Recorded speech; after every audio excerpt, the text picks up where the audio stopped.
There are a lot of organizations in our community that's designed to benefit unserved and underserved individuals. And oftentimes, these are organizations, or not all the time, but oftentimes they're nonprofits, you know, that do a phenomenal role in addressing certain issues and elements and problems in our community. Sometimes it could be churches. But then if you've got an organization that assists the organization, then I think that that organization would be important because the organization that assists the organization, helps the organization make a different impact on our community. And I'm so happy to let you know that that organization that assists the organization is none other than the United Way of Central Georgia. Now, I know the United Way is all over, but I'm talking about the United Way of Central Georgia, which has done a phenomenal and effective and a measurable beneficial job in improving and addressing problems in our community and trying to improve the quality of life. That's what's important. We all want to live a high quality life. And that's one of the missions, I'm sure. It might not be stated, but I know in the background that that's the mission of the United Way of Central Georgia. So I'm very, very pleased to have with us today Mr. George McCanless. I like the way that rolled, McCanless, you know, who plays a significant role in trying to address many of the issues that we're having in our community through the United Way of Central Georgia. And so it's so good to see you, so good to talk to you. George, how you doing? I'm doing great today, Alex. Thank you for that introduction and excited to be here with you today. Excited to have you. And for over the years, the United Way has been involved in current and historical initiatives which are designed to assist our community. Influential and difference making initiative called Alice. And we're going to talk about that today. I'm turning it over to you, George. Okay, we look forward to introducing everyone to Alice today. As you know, you were talking about United Way. We just last year celebrated our 100th year of serving the community. So we're in the year 101, but this is my 12th year at United Way, and I've never been more excited about some of the work that we're getting ready to do and the strategic direction that the organization is heading. We've always been focused on trying to make the community better by mobilizing resources to address some of the bigger and most critical social issues. And as you said, our number one goal is to help create positive change and help improve the quality of life for all the residents in the community. And so this past year, as part of that 100th anniversary, our board got together and we developed a new strategic plan to focus in on Alice.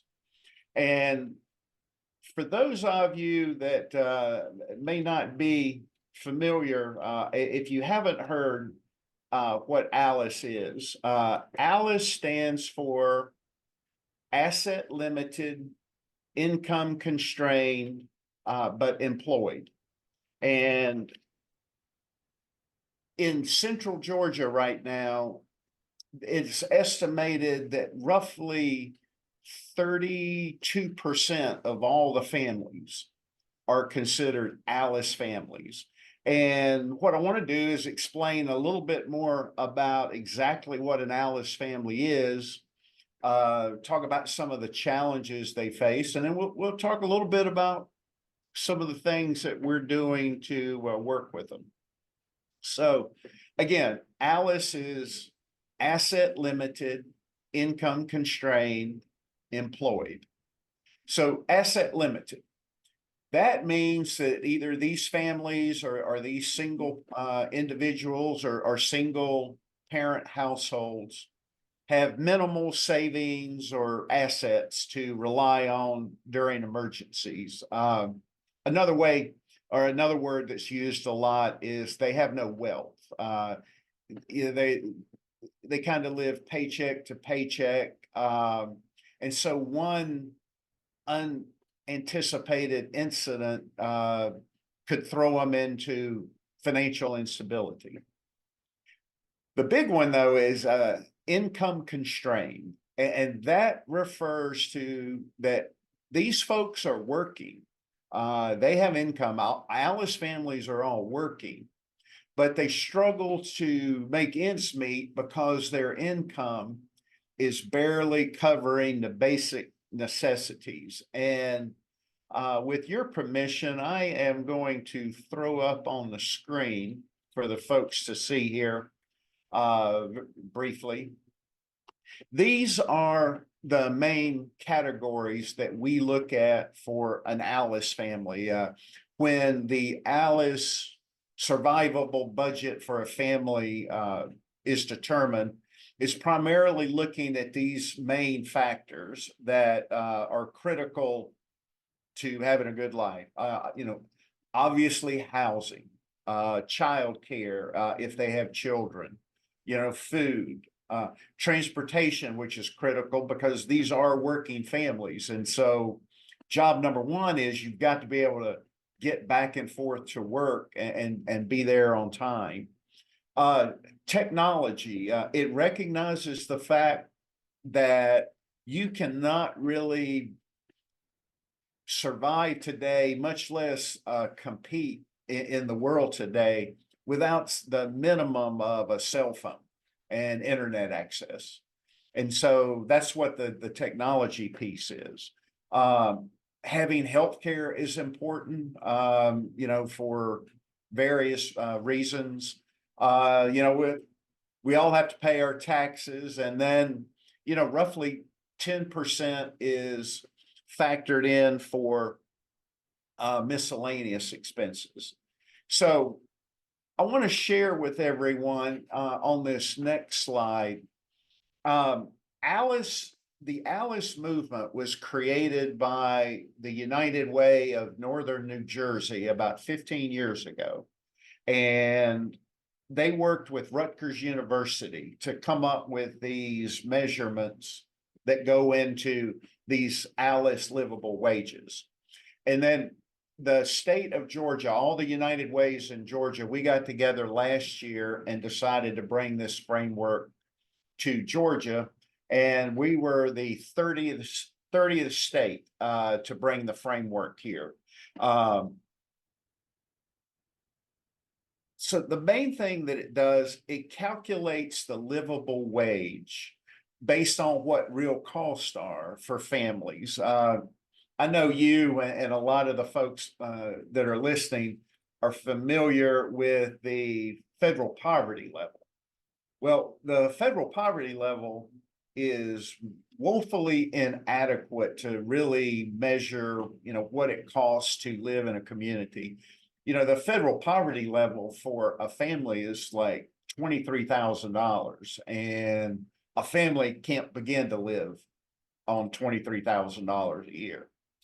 So this chart shows you, for a single adult, for one adult and one child, a single parent home, or for two adults and two children in childcare, the Alice livable wage in Bibb County is $62,712, that annual total.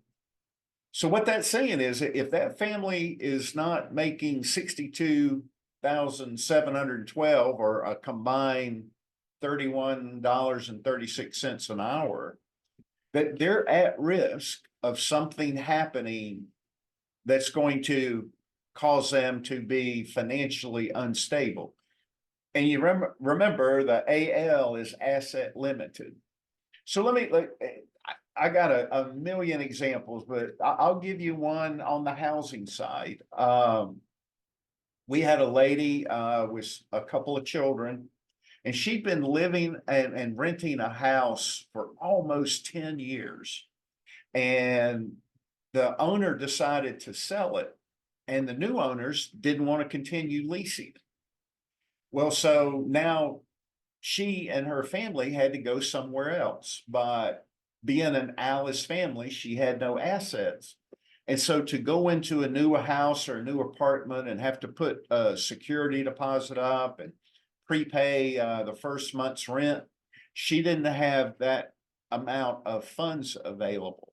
And she ended up, originally, they were living in their car, and she heard about the Brookdale Resource Center and was able to get in there, and we were able to work with her and help her save a little bit. And fortunately, we were able then, after about 3 months, to get her into stable housing. But this is the real key part of the Alice framework. As you can see, 65% of the top 20 jobs in the state of Georgia still pay less than $20 an hour. So if you can have two people working, and if they're making 10, 12, 13, $14 an hour each and working hard, they're still below that Alice livable wage number. The state of Georgia, we rank number one in bringing jobs into the state, but with the Alice framework, we rank 47th with the number of families that we have that are considered Alice, that are earning below that livable wage for their community. So as you can see, we have a lot of families that are struggling and that are teetering on that edge. And so that's what, as I said, with our new strategic plan, we are focused on trying to work and address those families and to provide the programming and the services and to help bring together the different agencies that can support these families. One other slide, let me, if I may, I'm going to share one more time.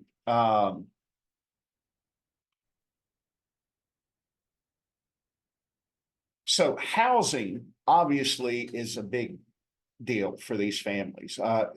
There's a rule of thumb that says a family should not spend more than 30% of their income on housing. So you can see if for example, if the monthly rent is $1,500 a month, then that family needs to be bringing in $5,000 a month in income, which would equate to $60,000 a year. And what's happening, that this is becoming, and you and everybody listening has probably heard all these stories about what's happening not only here, but across the country with the shortage of affordable housing. But this was a study that was done back in February of how these families are meeting those housing needs. Now, the easy thing is they just don't take vacations. But you can see 22% of these families, they had to skip a meal or they took on extra work. 20.6% sold some of their belongings just to have extra money to be able to make ends meet.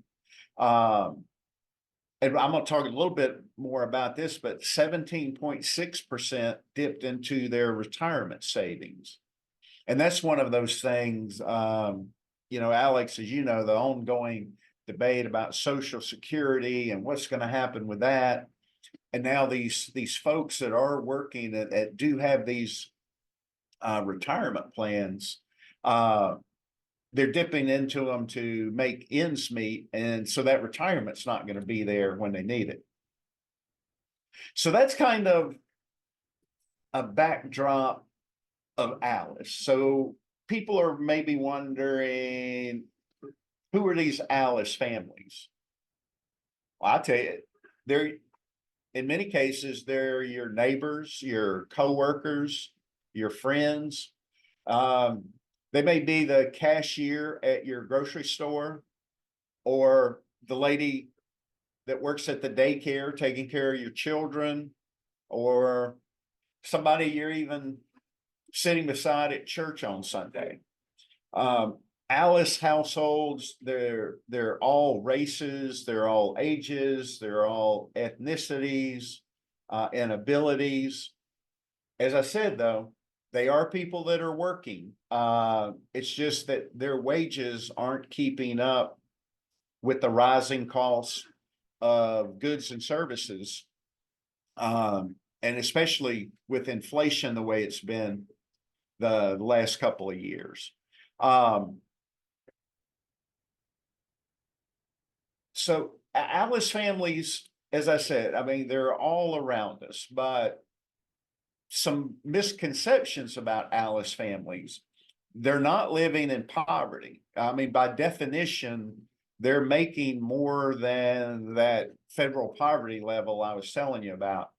And in many cases, it's they call it the cliff effect. But in many cases, they earn enough where they don't get certain government benefits, but they're not earning enough to take care of all their monthly bills. They're all looking to be financially independent. As I said, many are now in this day and time finding that they need to work 2 or more jobs or take on extra hours. And as I said, Alice families are not rare. 32% of all the families in our community are Alice. But again, I was at a restaurant not long ago and was talking about Alice with someone that I was having lunch with, and the waitress overheard it. And she came over and said, I heard what you were talking about the cost of daycare. And she said, you're absolutely right. And it turned out she was an Alice family. I mean, she was working full time as a waitress, and said that if she wasn't living with her parents, with her children, she was a single mom, that she wouldn't be able to make ends meet. She didn't know how she would get by. So, you know, the challenge that we have is, how do we pull the resources together and get everyone together to provide the support that these folks need? Well, step one was to have this framework. And that's why I said it's exciting to bring this Alice framework here so that people can see, what we're talking about, the struggles that these families are going through. It gives us the opportunity to work with the many companies that support United Way, or even companies that don't support United Way, with programs on how we can help them address the needs of their employees. As I said, with the inflation numbers the last several years, it's like when you invest money that you hope the money keeps earning interest and it keeps compounding. Well, the negative side is when inflation keeps going up year after year, those prices keep compounding. So it costs a lot more to go to the grocery store. It costs a lot more to get transportation. It costs a lot more for everything.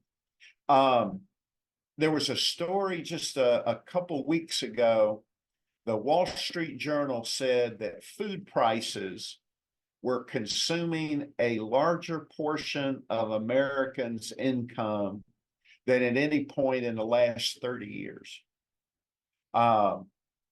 We talked about how critical housing is, and with interest rates, first-time home buyers have pretty much been priced out of the market, and rents, with the lack of affordable housing, rents keep going up and up and up.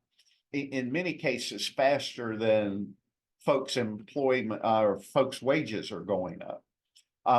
And I mean, it just goes on and on. Auto insurance premiums, if they do have transportation, are going up way faster than inflation. And just last month, one of the media did a story. The average credit card debt in America jumped over $6,000 just in January alone, with the average interest rate on that credit card debt being just under 23%. Well, you know, again, it's making short-term decisions to get by that are going to have, you know, really tough long-term implications. I mean, it's hard to get out of that cycle, as you know. So, let's talk a little bit about some of the positive things that we're doing. As I mentioned earlier, the Brookdale Resource Center. That is a great stopgap for families that, for whatever reason, have a temporary housing issue. At any point in time, half the residents at Brookdale now are school children.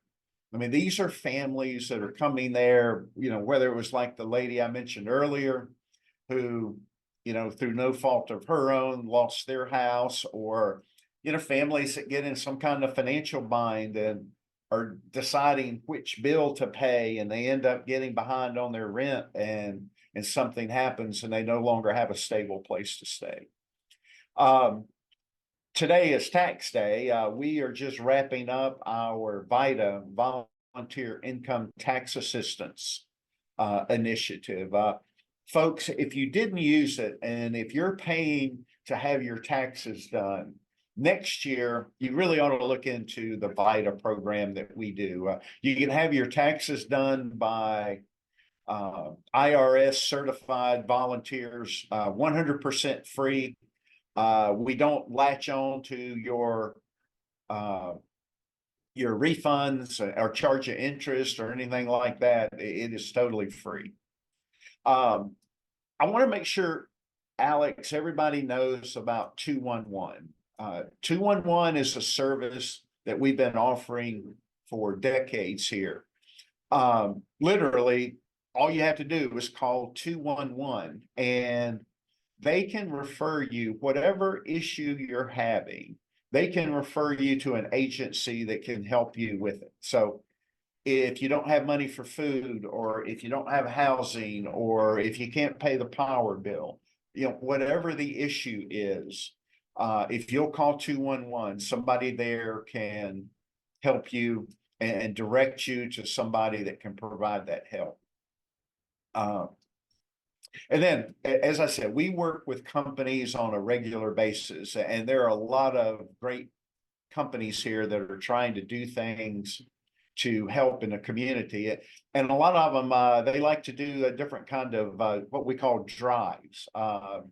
They'll do a diaper drive, and employees will bring in diapers that we can then donate to young mothers that are in need of diapers, which is a huge expense. Or, you know, they'll do a food drive or clothing drive, just whatever they can find, you know, ways to help, either donating goods or volunteering, whether it's with VITA or at Brookdale.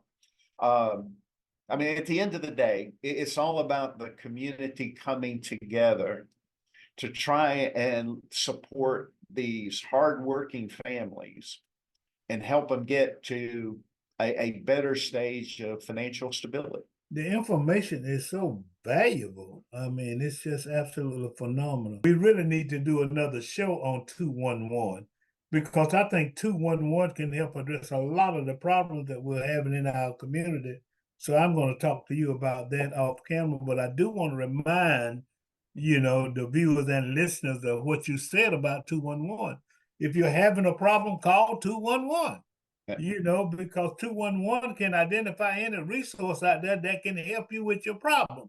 And then you don't have to go through what you're going through possibly, or you can get some assistance in trying to help you deal with whatever situation that may arise. Alice is it's an acronym for asset limited, meaning there's no savings or, normally there's no equity in a house or don't own any type of investment. So asset limited. Income constrained means these are critical, essential workers in our community, but that they earn less than the Alice livable wage, what it really costs to live in this community. And then the E is a big one. They're employed. These are not people that are out of the workforce. They are fighting hard every day to make ends meet. Wow. And again, these are, the folks that are doing some of the more critical jobs in the community that we all depend on, from, we're working in, food service to working in retail. I mean, in some cases, working in healthcare, working in the school system. I mean, there are Alice workers All all over. Yeah, and that is very true. And, I mean, we could spend 4 days talking about this, looking at the statistics and what have you, but just kind of inform the consumer public how they can learn more, because we're just about running out of time. Okay. Yeah. If they go to our website, unitedwaycg.org, and if you'll see up at the top, it says what we do, and you can click on United for Alice, and you can get all this information. You can call up the reports and dig into it as deep as you want to dig into. I really appreciate you. I appreciate the 101 years that your organization has been serving this community. I appreciate the role that you're playing in trying to uplift the quality of life. The thing, my motto is a rising tide raises the whole ship.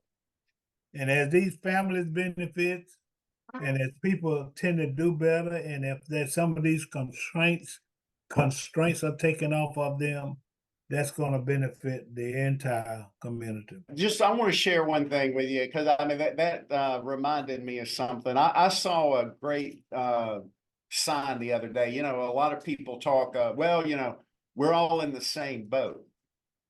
And I saw a thing, it says, we're not all in the same boat. We're in the same storm. But some of us have yachts, and some of us have canoes, and some of us are drowning. Yeah. And that one really resonated with me, because that's exactly, we're all in the storm of the high prices and stuff, but they don't impact some as much as others. Yes. We're trying to help those people that are drowning or that don't have quite a big enough boat. Yeah. Well, that's an outstanding way to end this conversation. I really appreciate you. I'm your host, Alex Habersham, with Mr. George McCanless. Have a great day.